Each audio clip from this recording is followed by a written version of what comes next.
परभणीच्या गंगाखेड तालुक्यातील गोंडगाड शिवारात मी आहे आणि आपण या ठिकाणी पाहतोय गोदावरी नदीच्या बॅकवॉटरमुळे तूर पीक हे पूर्णपणे पाण्याखाली गेलेलं आहे आणि या पिकाचं पूर्ण पीक या ठिकाणी पूर्ण जळून खाक झालेलं आपण या ठिकाणी पाहतोय।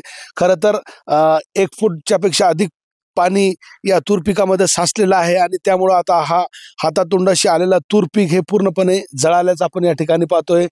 मोठ्या प्रमाणावर हीच परिस्थिती सोयाबीन आणि कापूस केळीची आहे या परिसरामध्ये।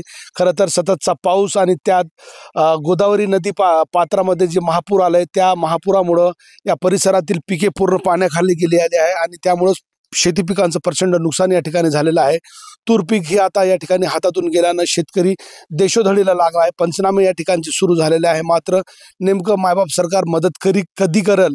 सणासुदीच्या तोंडावर शेतकऱ्यांनी दिवाळी साजरी कशी करावी असा प्रश्न शेतकरी विचारत आहेत। मात्र एकूणच या परिसरामध्ये आपण या ठिकाणी पाहतोय पिके पूर्णपणे पाण्याखाली गेल्यानं शेती पिकांचा प्रचंड या ठिकाणी नुकसान झालं आहे। कॅमेरा पर्सन सय्यद खिजरसह नजीर खान, TV9 मराठी, गोंडगाव, गंगाखेड।